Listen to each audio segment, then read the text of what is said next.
दोस्तों, डेजर्ट रोज एजुकेशन के online platform पर आपका स्वागत है। देखिए, अपन पिछली क्लास में स्टार्ट किए थे राजस्थान के संत और संप्रदाय वाला जो चैप्टर है। देखिए, कल अपन बात किए थे दादू दयाल जी की। अपनी कल की क्लास रही थी कंप्लीटली दादू दयाल जी के ऊपर बेस्ड रही थी। आज अपन और आगे जो राजस्थान के संत संप्रदाय हैं उनकी बात करते हैं। ठीक है, देखिए आज बात करेंगे इन जाम्बोजी महाराज की।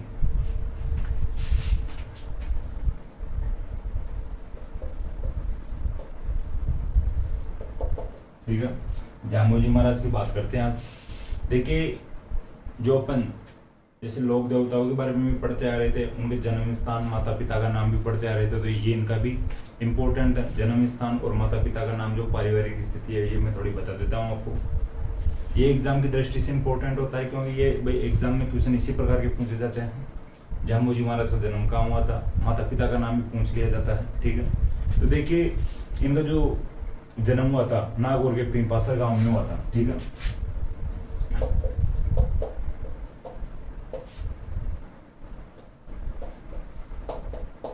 पिंपासर नागौर में इनका जन्म हुआ था। देखिए, परिवार का नाम भी थोड़ा ध्यान रख लेना। पंवार राजपूत परिवार में हुआ था। ठीक है, पंवार राजपूत परिवार में नागौर जिले के पिंपासर नामक स्थान पर हुआ था इनका जन्म। ठीक है भाई, राजपूत थे जाम्बोजी महाराज। देखिए आगे बात करें तो इनके पिताजी का नाम था लोहट जी। ठीक, और माताजी का नाम था अंसाबाई।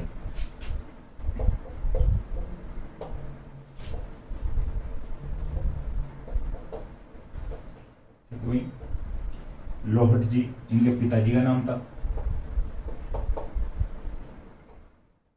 और माताजी का नाम था अंसाबाई। देखिए, बचपन का नाम भी ध्यान रख लेना इनका। धनराज इनके बचपन का नाम था। ठीक है भाई, बचपन के नाम भी पूछे जाते हैं, तो धनराज इनके बचपन का नाम था। देखिए आगे बात करें अपन, ये किस प्रकार के संदेश दिया करते थे, उपदेश दिया करते थे, इनकी बातें करते हैं। तो निर्गुण भक्ति के संदेश या उपदेश दिया करते थे। ठीक है, जाम्बोजी महाराज निर्गुण भक्ति के संदेश दिया करते थे। देखिए, बीकानेर के पास समरातल नामक स्थान है। ठीक है, बीकानेर के पास समरातल नामक स्थान है, जहां पर यानी समरातल पर अपने अनुयायियों को उपदेश दिए थे, गुण 30 उपदेश। ठीक है, 20 और 9 उपदेश देने के कारण इनके जो अनुयायी जो कहलाए हैं विष्णोई संप्रदाय कहलाए हैं। ठीक है,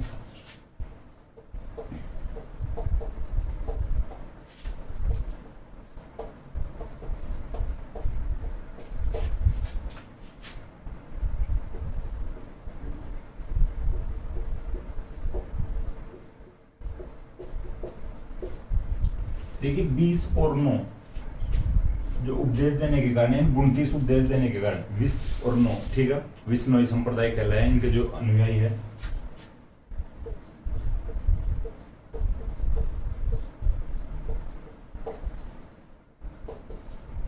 ये थोड़ा ध्यान रखना, विष्णोई क्यों कहा जाता है, गुण 30 उपदेश देने के कारण विष्णोई संप्रदाय कहलाया इनका जो संप्रदाय है, जो जाम्बोजी महाराज का जो बीकानेर में जो स्थान है समरातल, ये थोड़ा ध्यान रख लेना, इंपॉर्टेंट है।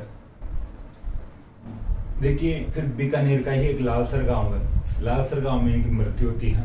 ठीक है, ध्यान रखना, बीकानेर के लालसर गांव में इनकी मृत्यु होती है।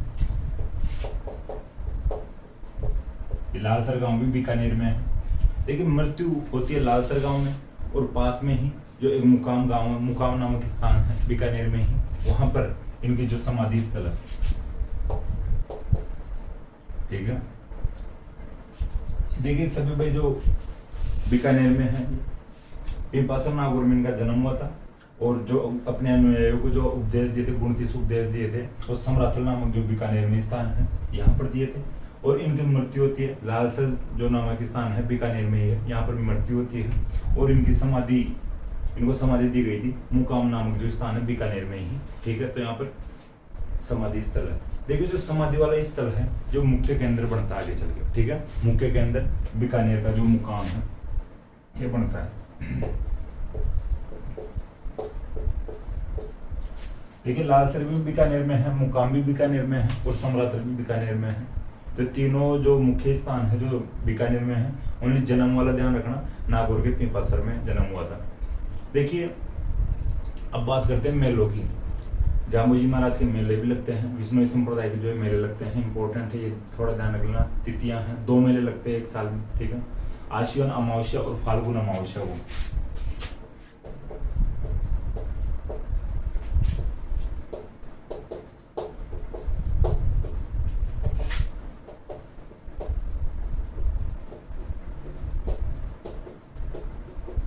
ठीक है, ये ध्यान रखना, आश्विन अमावस्या और फाल्गुन अमावस्या को मेले लगते हैं जाम्बू जी महाराज के या विष्णु संप्रदाय के, थोड़े ध्यान रख लेना।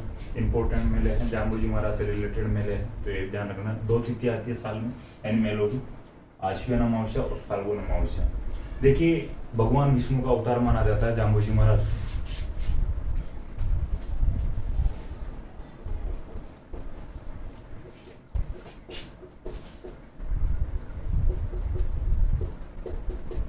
ठीक है, भगवान विष्णु का अवतार माना जाता है और इनको वैज्ञानिक संत भी कहा जाता है। हालांकि वैज्ञानिक संत के अभी मैं जो आगे इनकी शिक्षा ही लिखाऊंगा तब वो डिटेल से बता दूंगा भाई क्यों कहा जाता था। देखिए, मैं अभी भी बताने की कोशिश करूँ तो ये देखिए, पेड़ पौधे को बचाने के लिए एक प्रकार से अच्छे स्तर पर उपदेश दिया करते थे। ठीक है, इनकी देखिए गुणतीस जो उपदेश है वो देखिए, पूरे गुणतीस तो मैं नहीं बता पाऊंगा आपको, आप खुद लिख लेना। हालांकि मुझे पता है या मैं आपको बता सकता हूँ, बताने की कोशिश कर सकता हूँ, लेकिन क्लास लंबी होगी, ज़्यादा इंपॉर्टेंट नहीं है भाई। जो साधु संत होते हैं वो उपदेश दिया करते हैं, प्रवचन दिया करते हैं, उसी प्रकार के 29 उपदेश है। लेकिन जो इंपॉर्टेंट है 4-5 जो मैं बता दूंगा आपको, ठीक है, आप खुद भी देख सकते हो, ज़्यादा इंपॉर्टेंट नहीं है, एग्जाम की दृष्टि से इंपॉर्टेंट नहीं है। वैसे आप खुद के जो स्तर पे खुद के जीवन में उतारना चाहो तो अच्छी बात है। ठीक है, तो भगवान विष्णु का अवतार और वैज्ञानिक संत भी कहे जाते थे।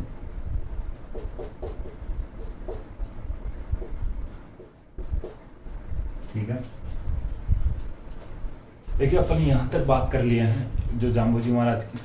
देखिए, जो जाम्बू जी महाराज है वैज्ञानिक संत, भाई ये नहीं कि उस समय में वैज्ञानिक यानी साइंटिस्ट बन गए थे, लेकिन इनको कहा जाता है। ठीक है, तो थोड़ा ध्यान रख लेना, एक क्वेश्चन बनता है एग्जाम की दृष्टि से, वैज्ञानिक संत को किस संत को कहा जाता है। ठीक है, देखिए और आगे बात करें कि मारवाड़ में या राजस्थान में उस समय अकाल पड़ा हुआ था जाम्बू जी महाराज के समय में। ठीक है, तो मारवाड़ में जब अकाल पड़ा हुआ था तो दिल्ली में यानी सुल्तान हुआ करते थे, यानी जाम्बू जी महाराज के समकालीन सिकंदर लोधी। ठीक है,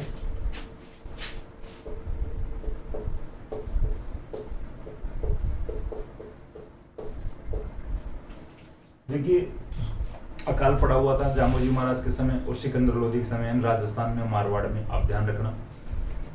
क्वेश्चन बन सकता है यानी जाम्बू जी महाराज के समकालीन जाम्बू जी महाराज के समय दिल्ली में सुल्तान कौन था या बादशाह कौन था, तो सिकंदर लोधी था, ये थोड़ा ध्यान रखना।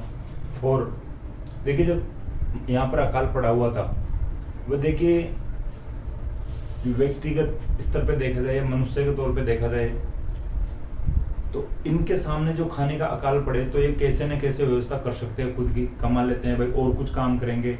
ठीक है, अकाल के समय में भी कैसे न कैसे खुद का पेट भर सकते हैं, लेकिन अकाल के समय में जीव जंतुओं या जानवरों का पेट भरना मुश्किल हो जाता है भाई। तो जाम्बू जी महाराज को लगा भाई अब इतने भयंकर अकाल में कौन हेल्प कर सकता है, तो जाम्बू जी महाराज सिकंदर लोधी के पास मैसेज करते हैं या संदेश पहुंचाते हैं कि यहाँ पे भाई हालात खराब है, अकाल पड़ा हुआ है, जीव जंतु मर रहे हैं भूखे मरते हुए। ठीक है, तो आप कुछ हेल्प कर कीजिए। तो देखिए, जाम्बू जी महाराज के कहने से सिकंदर लोधी चारे के गाड़ियां पहुंचाता है, चारा की व्यवस्था करवाता है, दिल्ली से चारा बराबर के भेजता है। ठीक है, तो ये ध्यान रखना, जाम्बू जी के कहने पर सिकंदर लोधी अकाल के समय पशुओं के लिए चारा पहुंचाते हैं। ठीक है, देखिए और कोई भी नीतियां उनकी खराब रही होगी मुगलों की या सिकंदर लोधी की। ठीक है, लेकिन इस प्रकार की हेल्प जो करते हैं लोग, उनको तो थोड़ा इस जगह पे याद कर लिया जाता है और कई जगह पे उनकी बुराइयां कर दी जाती है। ठीक है, तो थोड़ा ध्यान रख लेना। तो सिकंदर लोधी जाम्बू जी महाराज के कहने पर अकाल के समय यानी पशुओं के लिए चारा पहुंचाते हैं। ठीक है, ध्यान रखना। देखिए, अब आगे और बात करें, जो जोधपुर का राजा जो जोधा था और जोधा का जो बेटा था यानी बीकानेर का राजा बीका, ये दोनों जाम्बू जी महाराज का सम्मान करते थे। ठीक है, जोधपुर का जोधा और बीकानेर का बीका, यहाँ पे लिखने की कोशिश करूंगा मैं।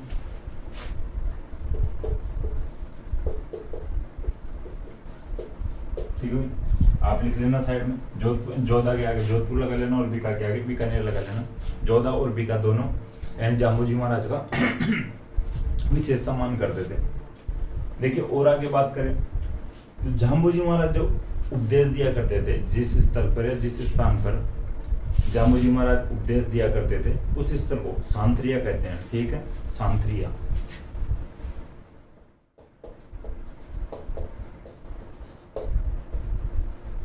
जाम्बोजी महाराज के उपदेश स्थल, ठीक है, जाम्बोजी महाराज के उपदेश स्थल सांथरिया कहलाते हैं।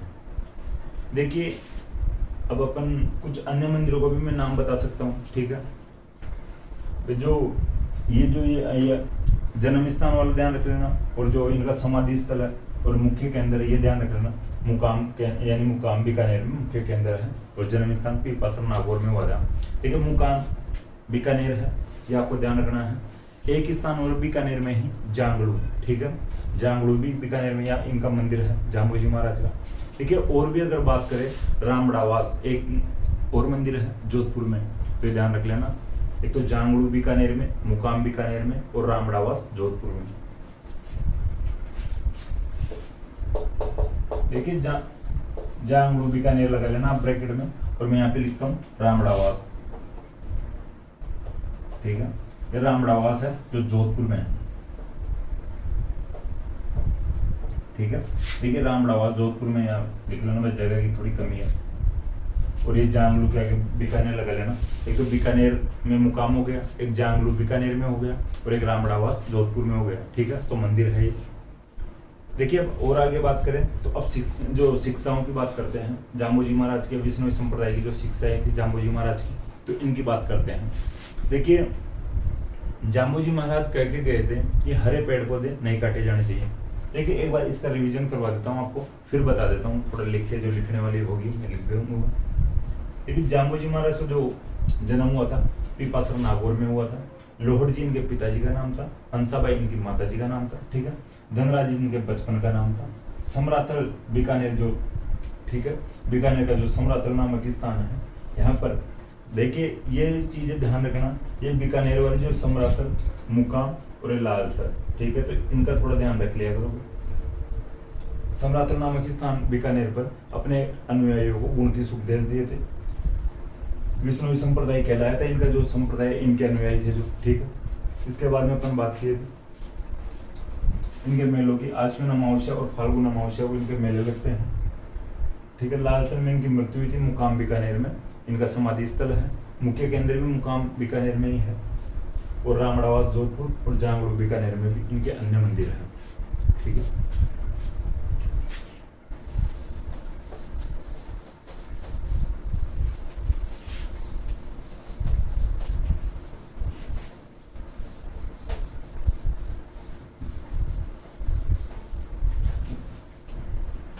देखिए इनकी शिक्षाएं थी कि हरे पेड़ पौधे,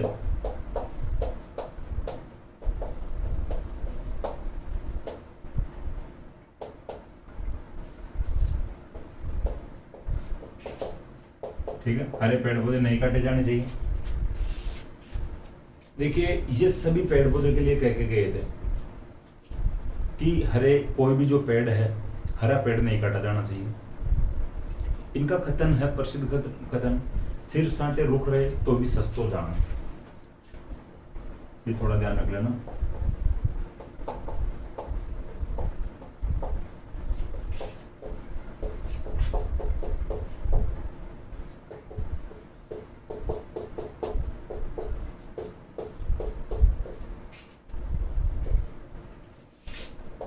सिर के बदले में, यानी रुख का मतलब होता है पेड़ या पौधा। ठीक है, आप ध्यान रखना। सिर के बदले में, यानी सांटे का मतलब बदला होता है, अपने भी बोलते स्थानीय भाषा में, उसके सांटे में ये दे दिया, उसके सांटे में वो दे दिया। ठीक है, सिर के सांटे में रुक रहे तो भी सस्तो जान, यानी तो भी सौदा सस्ता हो सकता है। भाई एक सिर जाए और उसके बदले, यानी एक जान जाए या एक पेड़ के बदले एक किसी की जान जाए तो वो भी सस्ता है। जान दे दी जाए लेकिन पेड़ नहीं काटने दिया जाना चाहिए। तो इसका मतलब आप समझना, भावार्थ समझना। सिर सांटे रुक रहे तो भी सस्तो जान, सिर के बदले में एक पेड़ रहे तो भी सस्ता सौदा है, या तो भी सस्ता जान लिया जाना चाहिए। ठीक है, जाम्बोजी महाराज सभी पेड़ पौधों के लिए गए थे, हरे पेड़ पौधे नहीं काटे जाने चाहिए। लेकिन क्वेश्चन बनता है आरपीएससी के द्वारा, पता नहीं भाई इनको कौन बता दिया, या जाम्बोजी महाराज से इनका कोई पर्सनल कॉन्टेक्ट था क्या, इनको अलग से बताया गया होंगे। खेजड़ी के लिए पूछते हैं क्वेश्चन, ठीक है, खेजड़ी वृक्ष के लिए पूछते हैं कि जाम्बोजी महाराज ने किस वृक्ष के लिए यानी किस वृक्ष को काटने के लिए मना किया था। तो एग्जाम की दृष्टि से थोड़ा ध्यान रख लेना, खेजड़ी कर लेना यार, खेजड़ी आ सकती है ऑप्शन में। हालांकि जाम्बोजी महाराज सभी पेड़ पौधों के लिए कह के गए थे भाई किसी प्रकार का हरा पेड़ पौधा नहीं काटा जाना चाहिए, ठीक है। देखिए फिर इनकी और शिक्षा थी कि जीव हिंसा नहीं की जानी चाहिए, ठीक है, जीव हिंसा नहीं की जानी चाहिए। देखिए वही बात है कि आरपीएससी वापस इस पर भी एक जानवर का जो इम्पोर्ट यानी स्पेशली क्वेश्चन बनाती है हिरण के लिए, ठीक है।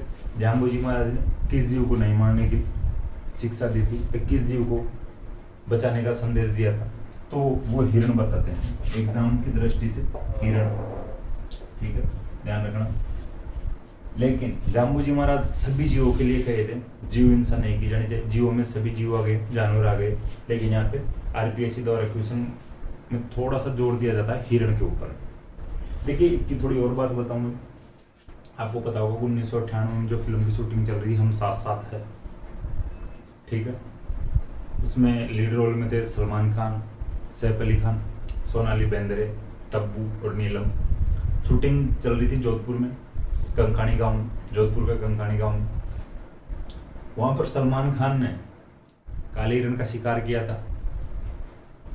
देखिए जो विष्णु संप्रदाय के लोग उनके अगेंस्ट इतना भयंकर बवाल मचा दिए थे, बवाल खड़ा कर दिए थे, वो अगर वहां पर आता जाते ना तो उनको कूटते।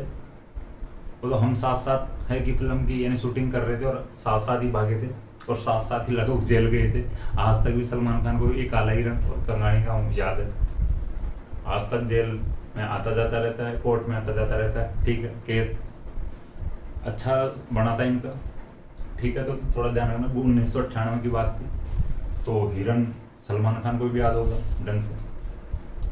और भी इनके साथ थे लेकिन वो थोड़े केस उनका लूज पड़ गया था, सलमान खान अभी भी घिस रहा है इस केस में।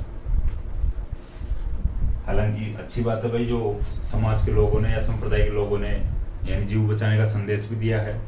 इस बात से और भी कोई जो बड़ी सेलिब्रिटी होगी वो इस प्रकार के घटनाएं नहीं करेंगे, ठीक है, ध्यान रखना। विष्णु संप्रदाय जो पेड़ पौधे और जीव जंतुओं के लिए बहुत आगे रहता है,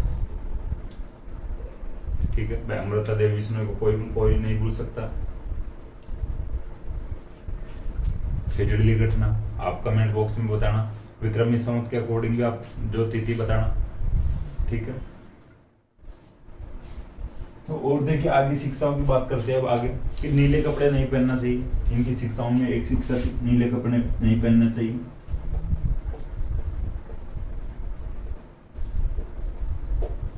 लेकिन नीले कपड़ों का थोड़ा सा मैं बताऊं आप समझना कि नीले कपड़े नहीं पहनने का मतलब इनका ये था कि भाई नीले कपड़े जो एनर्जी को खींचते हैं, ठीक है, एनर्जी डाउन करते हैं नीले कपड़े। और मारवाड़ में तो उधर वैसे ही गर्मी पड़ती है भयंकर, बंदे में एनर्जी कहाँ से आएगी, और नीले कपड़े पहन ले तो उसको एनर्जी और डाउन कर सकते हैं, ठीक है। नीला कलर इस प्रकार से थोड़ा समझना, नीला कलर एनर्जी को डाउन करता है, एनर्जी को खींचता है, ठीक है। तो नीले कपड़े नहीं पहनने की शिक्षा दी थी जाम्बोजी महाराज ने। विधवा विवाह को प्रोत्साहन दिया था।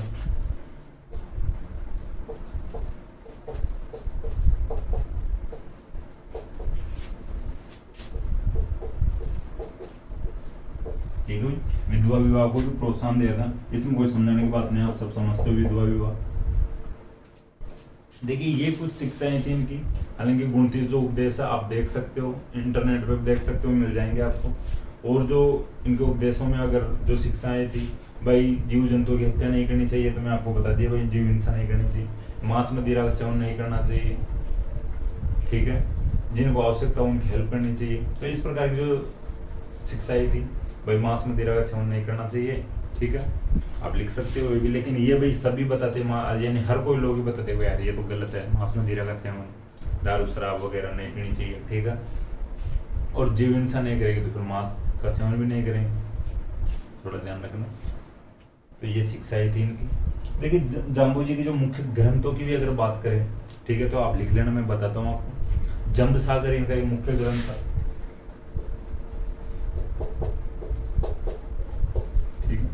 जंब सागर इनका ग्रंथ था, जंब संहिता इनका ग्रंथ था।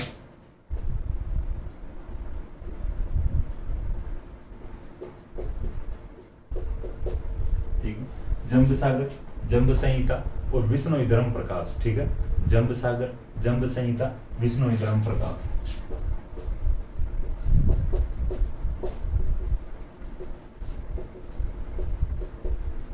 ये तीन मुख्य ग्रंथ है, जंब सागर, जंब संहिता और विष्णु धर्म प्रकाश। देखिए यहाँ तक अपन बात कर लिया है, जम्बूजी महाराज की बात की है, कंप्लीट हो चुके हैं। इनको जो फैक्ट है एग्जाम की दृष्टि से ये इंपॉर्टेंट अपन बात किए हैं। ये कुछ शिक्षाएं थी वो भी मैं आपको बता दिया हूँ। हरे पेड़ पौधे नहीं काटे जाने चाहिए, हरे पेड़ पौधों के लिए इन्होंने कहा था सिर साँटे रुक रहे तो भी सस्त हो जाए, जीव हिंसा नहीं की जानी चाहिए, नीले कपड़े नहीं पहनने चाहिए, विधवा विवाह को इन्होंने प्रोत्साहन दिया था। इनका मुख्य ग्रंथ है जंब सागर, जंब संहिता और विष्णु धर्म प्रकाश। अब आगे बात करते हैं जसनाथ जी की। अब तक बात कर रहे थे जाम्बूजी महाराज की, जसनाथ जी महाराज की बात करते हैं।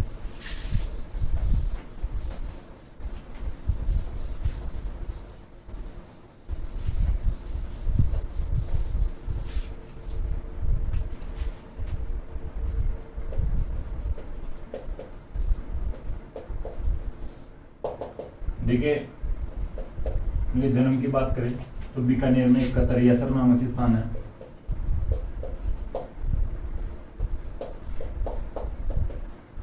ठीक है, इनका जन्म हुआ था बीकानेर के कतरियासर नामक स्थान पर।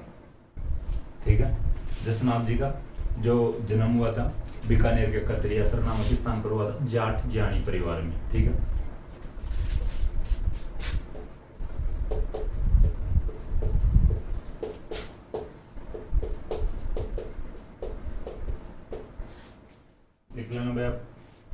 जसनाथ जी का जो जन्म हुआ था कतरियासर बीकानेर में जाट ज्ञानी परिवार में हुआ था, तो ध्यान रखना। इनके पिता का नाम हमीर जी और माता जी का नाम रूपादे था।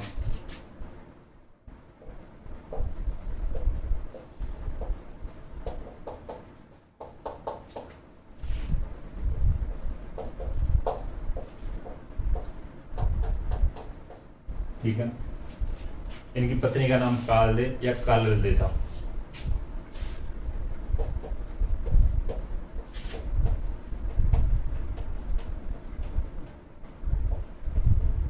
देखिए कुछ जगह पर अपने को कालदे मिलता है इनका नाम और कुछ जगह कालदे मिलता है, तो ये ध्यान रखना।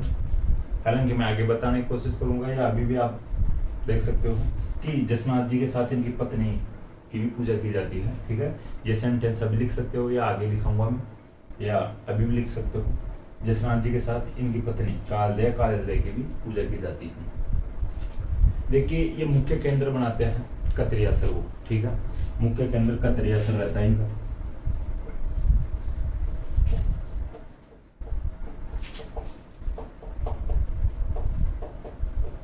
ठीक है, आगे आप ब्रैकेट में लिख लेना बीकानेर, यहाँ पे लिख दिया हूँ तो यहाँ पे लिखने की आवश्यकता नहीं है। जसनाथ जी का जो मुख्य केंद्र कतरियासर बीकानेर रहता है। देखिए मैं थोड़ा सा बात बताने की कोशिश करूँ, जो पीछे वाले अपन संत पढ़ रहे थे अभी, जाम्बूजी महाराज और जसनाथ जी महाराज दोनों समकालीन थे। ठीक है, जाम्बूजी महाराज और जसनाथ जी महाराज दोनों समकालीन थे। देखिए जाम्बूजी महाराज के समय में अपन पढ़ रहे थे भाई सिकंदर लोधी ने चारा पहुंचाया था अकाल के समय, तो जाम्बूजी महाराज के समकालीन होंगे सिकंदर लोधी और जाम्बूजी महाराज के समकालीन जसनाथ जी महाराज, तो सिकंदर लोधी जसनाथ जी महाराज के भी समकालीन हो गए। ठीक है, तो जाम्बूजी महाराज और जसनाथ जी महाराज दोनों के समकालीन हो गए सिकंदर लोधी। ठीक है, ये थोड़ा ध्यान रख लेना। देखिए जो सिकंदर लोधी भाई जसनाथ जी महाराज को मानते थे। ठीक है, तो एक कतरियासर गांव की जो भूमि दान में दी थी सिकंदर लोधी ने जसनाथ जी महाराज को। ठीक है, जो कतरियासर जो ये गांव वाली जो भूमि थी ये सिकंदर लोधी ने जसनाथ जी महाराज को दान में दे दी थी। ठीक है, आप लिख लेना सिकंदर लोधी ने कतरियासर गांव की भूमि जसनाथ जी महाराज को दान में दे दी थी। ठीक है, आप लिख लेना ये सेंटेंस। देखिए अब आगे बात करें, थोड़ी समझने वाली बात है, ध्यान लगाना कि बीकानेर में ठीक है। बीकानेर में पहले बीका राजा था, बीका के बाद में नरा राजा बनता है, ठीक।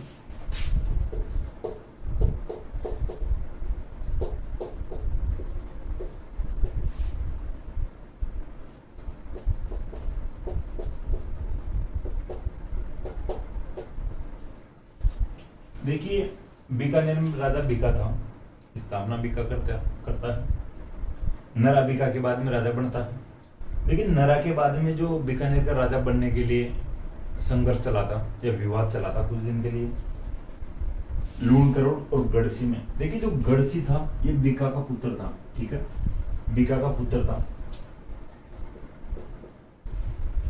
फिर बीका के बाद में तो नरा बन गया, लेकिन नरा के बाद में लूणकरण और गढ़सी में विवाद हो गया, ठीक है, कि राजा मैं बनूं, गढ़सी कहता राजा मैं बनूं। अब लूणकरण और गढ़सी दोनों जसनाथ जी महाराज के पास जाते हैं कि भाई आप हमारा फैसला कीजिए और कौन राजा बनना चाहिए। गढ़सी भी जसनाथ जी के पास जाता है और लूणकरण भी जसनाथ जी के पास जाता है। गढ़सी थोड़ा एटीट्यूड वाला बंदा था, ये तरीके से बातचीत नहीं करता जसनाथ जी से, और लूणकरण जी थोड़ा शांत स्वभाव के व्यक्ति थे, कर्मठ, जुझारू, प्रतिभा के धनी, ठीक है। तो इस प्रकार के जुझारू पंथी वाले जो बंदे थे लूणकरण जी थोड़े सही तरीके से बात करते हैं। जसनाथ जी को लगता है भाई बीकानेर के लिए राजा तो लूणकरण ही सही रहेगा, और जसनाथ जी डिसीजन देते हैं भाई लूणकरण ही बीकानेर का राजा बनेगा, गढ़सी राजा नहीं बनेगा, ठीक है। तो ये थोड़ा ध्यान रखना कि जसनाथ जी ने बीकानेर के लूणकरण को बीकानेर का राजा बनने का आशीर्वाद दिया था, ठीक है।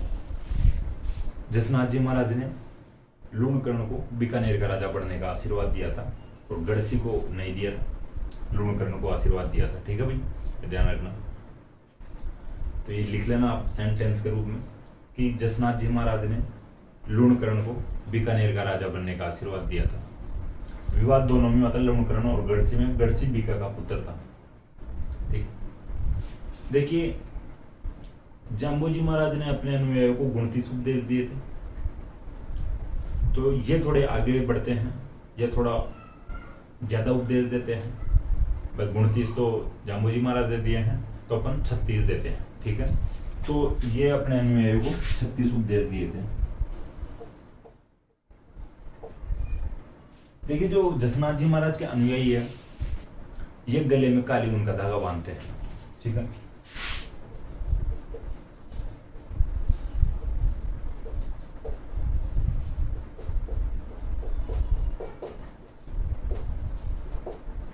ठीक है, जसनाथ जी महाराज ने अपने अनुयायियों को 36 उपदेश दिए थे, और इनके जो अनुयायी है गले में काली ऊन का धागा बांधते हैं। देखिए जसनाथ जी महाराज के अनुयायियों के द्वारा एक नृत्य किया जाता है, इंपॉर्टेंट है, वैसे अपन नृत्य पढ़ेंगे उस समय और बात कर लेंगे। जसनाथ जी महाराज के अनुयायियों के द्वारा अग्नि नृत्य किया जाता है, ठीक है, यहाँ पे लिखता हूँ।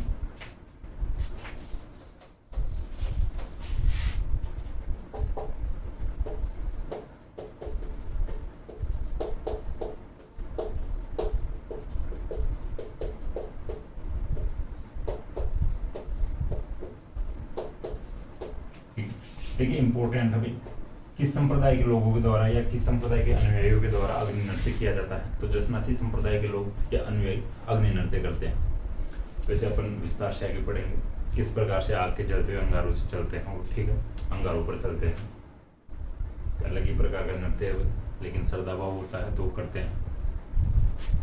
देखिए जसनाथी संप्रदाय में जाल वृक्ष और मोर पंख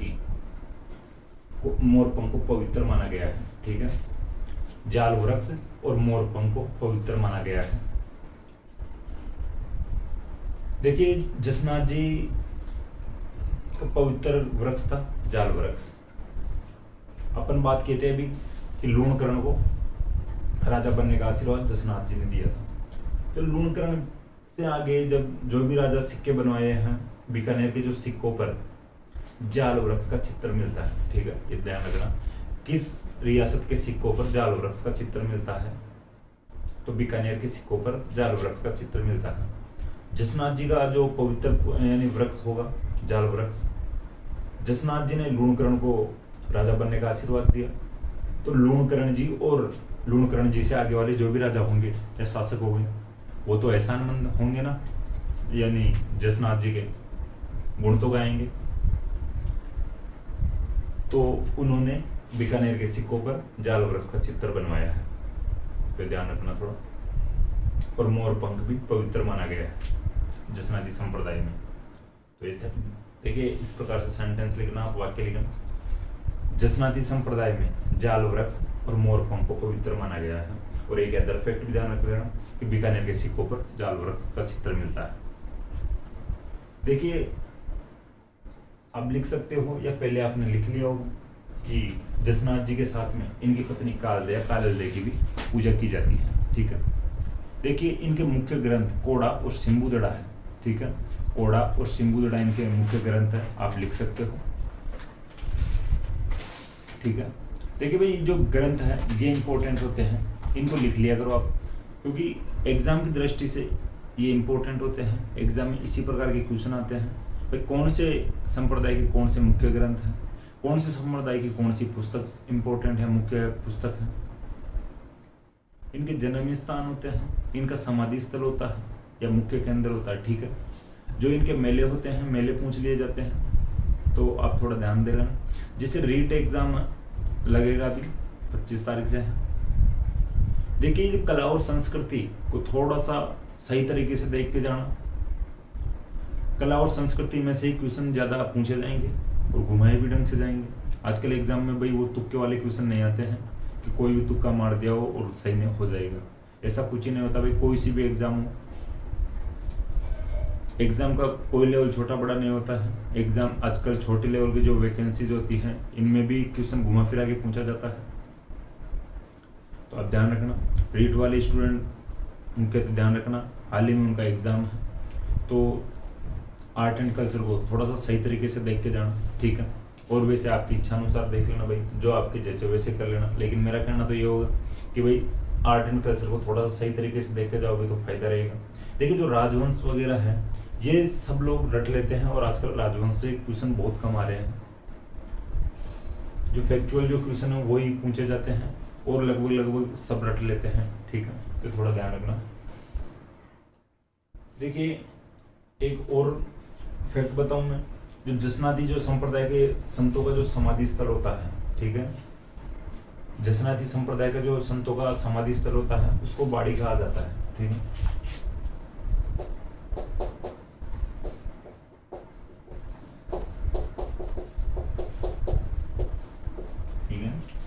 जसनाती संप्रदाय के जो संतों का समाधि स्थल होता है उसको बाड़ी कहा जाता है। ठीक है, बाड़ी स्थानीय भाषा में अपने जो खेती बाड़ी करते हैं उसको बोलते हैं, जो साग सब्जियां उगाते हैं उसको बाड़ी बोलते हैं, तो थोड़ा ध्यान रखना। देखिए, जो स्थानीय शब्द होते हैं उनको भी ध्यान रखा करो आप, उनसे संबंधित जो क्वेश्चन भी बनते हैं एग्जाम में। ठीक है, शब्दावली विशेष में क्वेश्चन बनते हैं। जैसे एग्जाम में एक किताबों में अपने को सब जगह मिल जाता है सूड़। सूड़ क्या होता है राजस्थानी भाषा में? सूड़ होता है जो खेती करने से पहले जो खेतों की सफाई की जाती है, फसल उगाने से पहले जो खेतों की सफाई की जाती है, जो कचरा वगैरह होता है उसको, यानी कचरे वाले जो पेड़ होते हैं, पेड़ पौधे होते हैं, उनको उखाड़ दिया जाता है और सफाई की जाती है, उसको सूड़ कहा जाता है। ठीक है, तो ये ध्यान रखना। जो जसनाती संप्रदाय का संतों का समाधि स्थल होता है उसको बाड़ी कहा जाता है। देखिए, मुख्य संतों का नाम बताऊं, आप लिख लेना। एक लालनाथ जी है, रुस्तम जी है और रामनाथ जी है। ठीक है, लालनाथ जी, रामनाथ जी और रुस्तम जी, इन तीनों का नाम याद रखना भाई। ये जसनाती संप्रदाय के प्रमुख संत हुए हैं ये भी। हालांकि जसनाती संप्रदाय में और भी संत हुए होंगे, ऐसी बात नहीं है भाई, तीन ही है, लेकिन ये प्रमुख है, एग्जाम में पूछे जाते हैं तो थोड़ा ध्यान रख लेना। लालनाथ जी, रामनाथ जी और रुस्तम जी। देखिए, ये भी जो जसनाथ जी महाराज है ये भी निर्गुण भक्ति का संदेश दिया करते थे। ठीक है, तो ये अपन यहाँ तक जसनाथ जी की बात किया है। जसनाती संप्रदाय के जसनाथ जी महाराज के 3 बार मेले लगते हैं एक वर्ष में, तो ये आप ध्यान रख लेना। तिथि एक है, महीने अलग अलग है। ठीक है, देखिए शुक्ल सप्तमी को मेले लगते हैं, ठीक है। तीनों मेले शुक्ल सप्तमी को लगते हैं। तो ये देखिए, जो महीने याद रखना ही थोड़ा सा टफ लगेगा आपको। तिथि तो आप याद रख सकते हो। शुक्ल सप्तमी को इनके मेले लगते हैं। तिथि शुक्ल सप्तमी है, चैत्र आश्विन और माघ, ठीक है। चैत्र आश्विन और माघ की शुक्ल सप्तमी को मेले लगते हैं।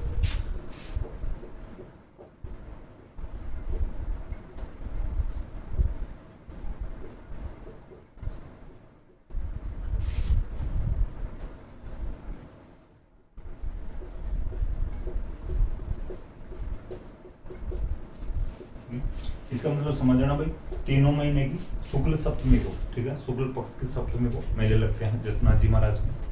चैत्र शुक्ल सप्तमी, आश्विन शुक्ल सप्तमी और माघ शुक्ल सप्तमी। देखिए, ये तीनों मेले याद रख लेना। इस प्रकार की तिथियां थोड़ी याद रख लिया करो। इन तिथियों से थोड़ा पीछे जाके और भी आप थोड़ा याद रख सकते हो। इन तिथियों के साथ में जो अपन पहले त्योहार वगैरह पढ़े थे वो भी याद रख लिया करो। एक तिथि है, उसके साथ जो भी और भी कोई त्योहार मनाया जाता है उसको एक जगह लिख लिया करो।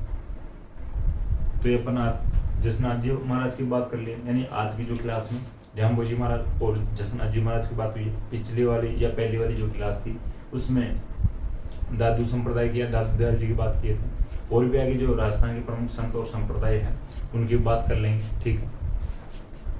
तो दोस्तों, मुझे आशा है कि क्लास आपको पसंद आई होगी। अगर क्लास आपको पसंद आए तो क्लास को लाइक करें, कमेंट करें और अपने दोस्तों के साथ शेयर करें। थैंक यू दोस्तों।